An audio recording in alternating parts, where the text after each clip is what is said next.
Gepli yer Azatlyk radioty. Akşamyt hayrly bolsun hormatly radio dinleyijiler. Şuun 2016-njy ýylyň 19-njy fevraly hepdeniň anyny güni. Habarlar gündeligini Pragadaky studiýadan men Gözel Alparýaryn.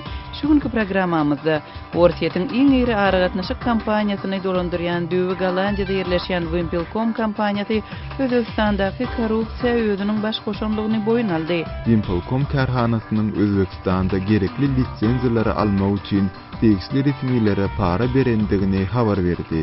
Türkmenistanyň vilayet ýaşaýjylarynyň paýtagtda işlemegini çäklendirýän resmi fermanyň mazmuny çap boldy. Bu ferman türkmen kanunlaryna näme derejede gabat gelýär? Во-первых, здесь сказано улучшение трудоустройства населения. Но на самом деле, наоборот, это ухудшает трудоустройство населения. Türkmenistanyň meşhur Mollagara kurortunyň golayynda ýerleşýän Jebel demir ýol stansiýasynda ýolagçylar üçin esasy şertler ýok. Ýolagçy sözünden düşýän adamlar tanlanyp düşýärler, ýokup ýere düşýärler, tanlanyp özüň ýere goýbermeli. Şuň biz bu we beýleki temalarda jekmejek durup geçeriz. Programmamyzyň esasy bölümine başlamazdan ozal täzelikler bilen tanyş bolun. Türkmenistanda resmi derejede belirlenýän döwlet baýdagynyň güni münasibetli günä geçiş şyglan edildi. Tusaklykdan boşadylanlaryň sany barada habar berilmedi. Günä geçişde boşadylanlaryň sanawlary hem çap edilmedi. Türkmenistanyň resmi maglumatlarynda prezidentiň günä geçişi baradaky fermany rehimlilik we adam söýüjçilik ýörelgeleriniň esasynda gol çekenligi bellendi. Türkmenistanda günä geçişler 2007-nji ýyldan bäri ýylyň dowamında käbir döwlet senelerine gabatlanyp prezidentiň karary bilen geçirilýär. Türkmenistanyň birinji prezidenti Saparmurat Niyazowyň doglan gününe gabat gelýän döwlet baýdagynyň güni 1992-nji ýyldan bäri 19-njy fevralda resmi bayramçylyk hökmünde bellenýär. Ukrainanyň Batı şahsyndaky baş prokurory resmi taýdan wezipeden çekildi diýip prezident Petro Poroshenko'nyň medeniýet wekili Twitter ulgamynda ýazdy. Medeniýet sekretary Svetoslav Tselkowyň 19-njy fevralda aýtmagyna görä, baş prokuror Viktor Shokynyň wezipeden çekilenligi barada resmi arda prezidentiň administrasiýasyna gowuşupdyr. Baş prokuroryň orunbasary Vitaliy Kaskonyň 15-nji fevralda wezipesinden çekilip, Shokyny korrupsiýa bilen bagly ýagdaýlaryň deringelmegine pätkil bermekde aýplamagyndan soň onuň wezipeden çekilmegine edilen gysyrçylar güýçlenipdi. Birleşen Ştatlaryň vitse-prezidenti Joe Biden Ukrainanyň prezidenti Petro Poroshenko bilen 18-nji fevralda geçiren telefon söhbetdeşliginde onuň Shokyny wezipesinden çetleşdirmek kararyny Birleşen Ştatlaryň goldaýanlygyny ma'lum etdi. Biden bu ädimiň prokuratura idaralarynda zerur reformalara tarap ýol açýanlygyny belledi. Birleşen Milletler Guramasynyň baş sekretary Ban Ki-moon Siriýada harby hereketleriň güýçlenmeginiň ok atyşygy besetmek we parahatçylyk urundaky gepleşikleri geçirmek boýunça tagallalara zeper ýetirýänligini aýtdy. Taraplaryň ençemeziniň harby hereketlerini güýçlendirmegi we güýç ulanmagyň dowam etdirilmeginiň howpy durnukly syýasy çözgüt boýunça tagallalary puza çykarmak töwekkülçiligini döredýär diýip Ban Ki-moon Siriýada parahatçylyk prosesini ýoly goýmak boýunça dekabr aýynda gelinen rezolýusiýanyň durmuşa geçirilişi barada Birleşen Milletler Guramasynyň howpsuzlyk geňeşine beren ilkinji hatabatynda aýtdy. Siriýadaky konfliktde garşy taraplara degişli 17 ýurt rezolýusiýany goldapdy. 10-njy fevralda bu ýurtlar Siriýada bir hepdeniň dowamında harby hereketleri ýatyrmak barada ulalaşdylar. Emma Ban Ki-moon Siriýada ok atyşygyň besedilmeginiň göze iýilmeýänligini aýtdy. Siriýanyň hökümet güýçleri Ortiýetiň howa darbalaryna daýanyp gozgalaňçylary Aleppo şäherinden gasyp çykarmak boýunça söwüşlerini dowam etdirdiler. Şol wagtda Türkiýe Siriýada Kürtleriň pozisiýalaryny bombalady. Moskwa Ermenistana Ortiýet ýaragyny satyn almak üçin $200 million karz berjegini kepilleşdi diýip Ortiýetiň hökümetiniň internet saýtynda aýdylýar. 10 ýyl möhletli eksport karzy Smerç raket atyjy gurallaryň Igla-S howadan goranyş sistemasynyň radarlara pätkil beriji sistemalaryň snayper tüpeňleriniň we harby ulaglaryň satyn alynmagyny maliýeleşdirer. Karzyň şertlerine görä Ermenistan satyn alýan ýaraglarynyň bahasynyň 10%-ni töler, galan tölegler karzyň hasabyna amal aşyrlar. Ortiýet Ermenistanyň etaty harby partnýorudyr. Ermenistanyň Türkiýe bilen serhediniň golayyndaky Gümri şäherindäki harby bazada Ortiýetiň 3000 çemesi eskeri ýerleşýär. Dünýäniň täsirli ýurtlary Worsetyň uçaryny ulanma arkaly Siriýanyň gabawdaky Deir ez-Zor şäherine insanperwer kömegini ýetirmegi planlaşdyrýarlar diýip Birleşen Milletler Guramasynyň resmiýetleri 18 fevralda aýtdylar. Deir ez-Zor İslam döwleti ekstremist toparynyň gabawynda saklanýar. Birleşen Milletler Guramasynyň medeniýet wekili Stefan Dujarric we Worsetyň Birleşen Milletler Guramasyndaky wekili Dünýä Azyk Programmasynyň Worsetyň grajdan aviasiýasyna degişli kärhananyň uçurlaryndan peýdalanýanlygyny aýtdylar. Bu şirket Odal Günorta Sudanda azyk önümlerini uçurdan ýere oklamak işlerini ýerine ýetiripdi. Resmiýetlerin bu çykyşy Siriýa ýardym bermek boýunça halkary toparynyň Ženewada geçiren 2-nji maslahatynyň ýan edildi. Bu duşuk Siriýada gabawdaky 18 giňişlige kömek getirmek meselesine göňekdirilipdi. Norwegiýanyň Birleşen Milletler Guramasyndaky diplomatynyň aýtmany görä soňky 48 sagatyň dowamında 114 sany ýük ulagynda 80 000 çemet adama iň zerur kömek getirilipdir. Hormatly radio dinleýijiler, siz täzirlikleri dinlediňiz. Gepleýär Azatlyk radiosy habarlar gündeligimize başlaýarys. Worsetyň iň iri ary gatnaşy kampaniýasyny dolandyrýan Düwe Gollandiýada ýerleşýän Wimpelkom kampaniýasy Özbekistandaky korrupsiýa özüniň baş goşanlygyny boyun aldy. Bu ýagda iri telekommunikasiýon kampaniýalarynyň merkezi Aziýa ýurtlarynda ornaşmak üçin bir kanun ýollara baş goşmagynyň üstüne açmak barada halkara derejesinde geçirilýän derňewler üçin ähmiýetli pursat boldy. Temany kärdeşim Merdan Sariýewiň maglumaty bilen dowam etdirýäris. Düýbi Gollandiýada ýerleşen Wimpelkom telekommunikasiýa kärhanasy Özbekistanda 114 milyon dollar möçberinde para berendigini aýan etdi.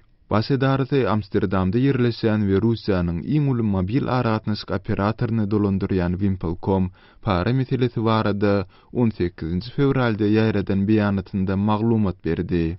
Amerikanyň Adalet Departamenti hem solgun ýaýradan beýanatynda Wimpelkom kärhanasynyň Özbekistanda gerekli lisenziýalary almak üçin degişli resmiýetlere para berendigini habar berdi. Bu Merkez Aziýa sebitinde sermaýe ýatyran telekommunikasiýa kärhanalarynyň para berendigi baradaky alınıp barylýan halkara derňewleriň çägindäki iň uly özgörüşlikleriň biri boldy.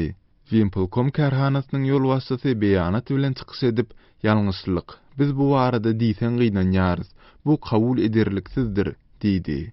Amerikanyň Adalet Ministrligi Wimpelkom kärhanasynyň özbek bazarynda iş alyp baryp bilmegi üçin 2006-2012 ýyllar aralygynda özbek resmiýetine 114 milyon dollar möçberinde para berendigini boyun aldy diýdi.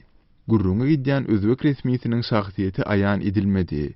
Emma suwdyň dowamyndaky webeýlik hukuk dokumentlerinden şeýle-de media hasaplaryndan çen tutulsa, onda gurrun Özbekistanyň awtoritar prezidenti Islom Kerimowyň gyzy Gulnara Kerimowa barada gidýär. Amerikanyň New York regionunyň sülçüsi Wimpelkom Özbekistandaky biznesini hökümet resmiýetine 114 milyon dollar möçberinde para berip dolandyrdy. Bu tölegler kärhananyň hasap kitaplarynda galpçykdyjylary bilen görkezilip, soňra bank hasaplary arkaly ýuwulypdyrlar, diýdi. Adalet Ministrliginiň maglumatyna görä Wimpelkom Amerikanyň we Gollandiýanyň häkimetlerine özüniň korrupsiýa hereketleri sebäpli ýetiren ziýany üçin 230 milyon dollar möçberinde jerime tölär. Şeýle-de kärhana Amerikanyň gymmat kagazlary boýunça birjasyna 375 milyon dollar jerime tölär. Sol bir wagtda Amerikanyň Adalet Ministrligi Wimpelkom kärhanasynyň para bilen bagly Şwitsar banklaryndaki 550 milyon dollaryny konfiskasiýa etmegi gözüňünde tutýar. Wimpelkom ençime araçy kampaniýalar arkaly Russiýaly milliarder Mikhail Friedman tarapyndan dolandyrylýar. Kärdeşim Merdan Sariýewiň maglumatyny dinlediňiz.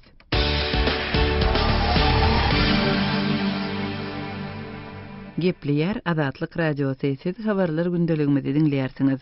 Owganistanyň demir gazagynda hökümet güýçleriniň we ýaragly söwüşçileriň arasynda söwüşler barýarka gara ýollar uly howp astynda galýar. Regiondan gowşan soňky maglumatlarda Mazar-ı Şerif we Jowzjan arasyndaky gara ýoluň howpsuzlygynyň barha yaramazlaşýanlygy aýdylýar.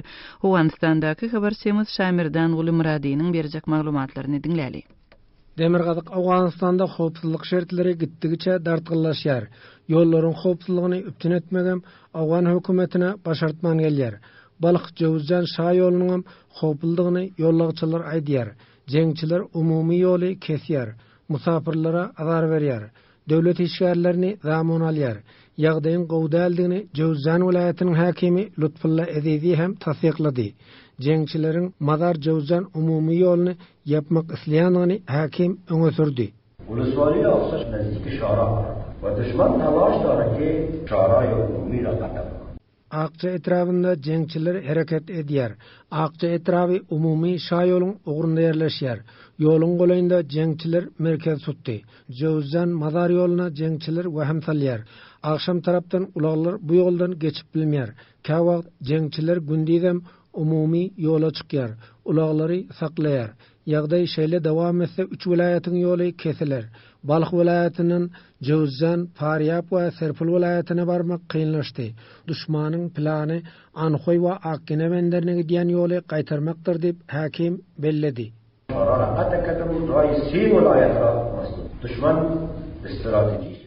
Jowuzjan welaýatynyň Goştepe atly etrafynda da 3 gün bäri awgan güýçleri bilen jeňçileriň arasynda çatışyk barýar. Aqça etrafynyň çekişler obasynda hem şu gün jeňçiler bilen yerli türkmen ýaraglarynyň arasynda uruş boldy. Welaýatyň baş etrafynda Merkez Aziýaly jeňçileriň bardygyny Jowuzjan welaýatynyň häkimi Lutfulla Ezizi aýtdy.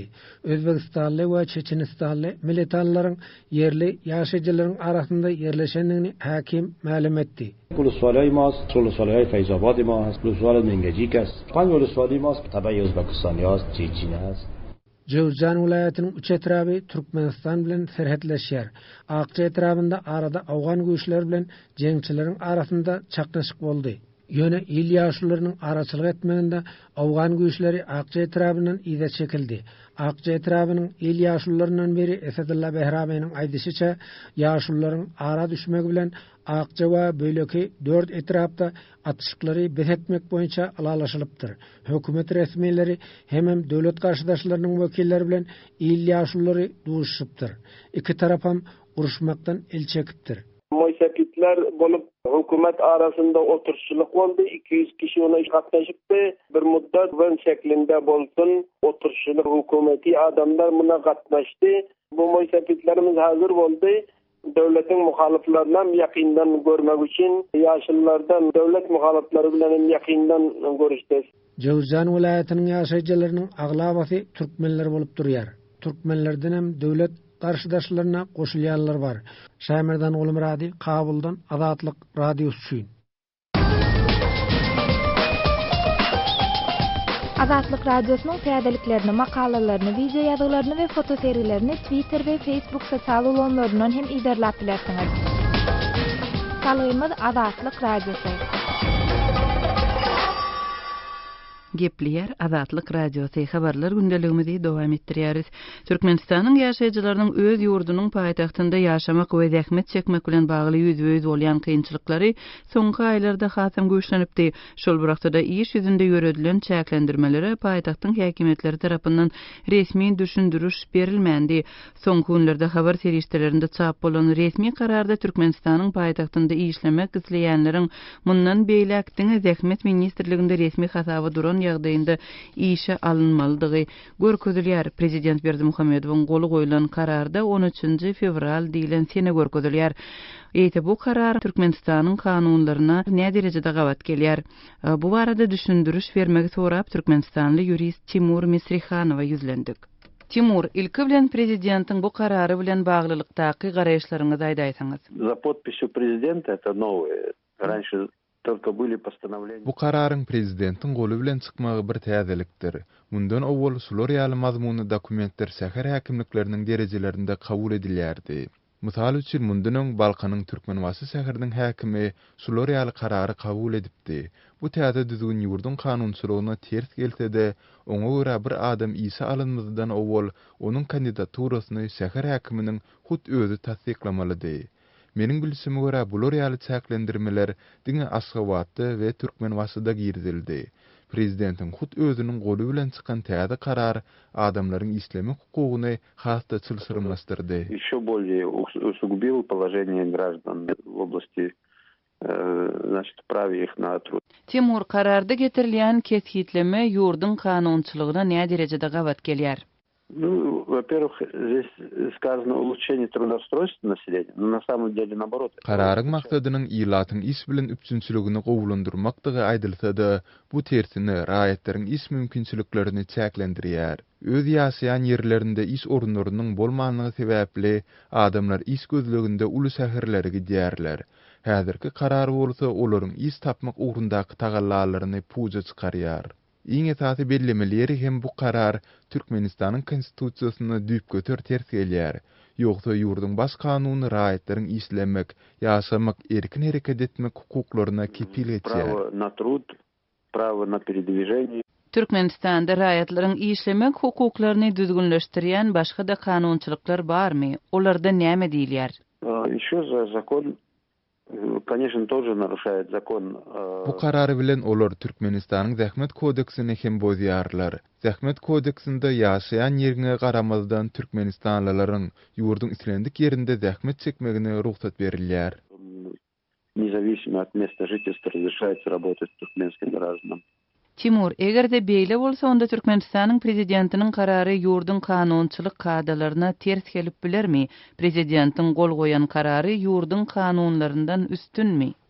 Хотел бы сразу сказать, что это просто невозможно, потому что есть конституция. Men başdan munyň mümkin däldigini aýdatym elýär. Ýurdun konstitusiýasy bar, ol hem raýatlaryň zähmet çekmek hukugyny kepillendirýär. Galan kanundur kararlar, sultanda prezidentiň görkezmeleri hem ýurdun baş kanunyna boyun bolaýmalydyr. Olar konstitusiýa ters gelmeli däl. Häzirki ýagdaýda konstitusiýanyň maddalarynyň bozulýandygyny görýäris. Howa ýurtda adatdan daşary ýagdaý eglan edilende prezidentiň käbir kararlary konstitusiýanyň gözüňde tutýan normalaryndan üstün bolup bilýär. Emma häzir Türkmenistanda beýle ýagdaý ýoga. Şol sebäpli kabul edilen kararlar hiç bir görünüşde ýurdun konstitusiýasyna ters gelmeli däldir. Никак не могут быть противоречить, не должны противоречить основному закону Туркменистана. Türkmenistanly jurist Timur Misrihanow bilen geçirilen söhbetdeşligi dinlediňiz. Habarlar gündeligimizi bildirişimiz bilen dowam etdirýäris. Hormatly dinleýijiler, Azatlyk radiosu elektron poçta arkaly iýerilýän hepdelik nesirlerini çap edip başlaýar. Hepdelik nesirlerimizin özüňize iýerilmegini isleseňiz, bize öz elektron poçtaňyzyň adresini ýolla. Öz adreslerinizi metduat e-mail belgesi gmail.com adresimize, çeýlede Moskwadaky telefon nomerimize SMS arkaly iýerip bilersiňiz. Telefon nomerimiz 7-926 236 04 55. Telefon nomerimizi gaýtalaýaryn. 7-926 236 04 55. Azatlyk radiosynyň elektron poçta arkaly iýerýän hepdelik nesirlerine ýazylmagy gizikdirmä.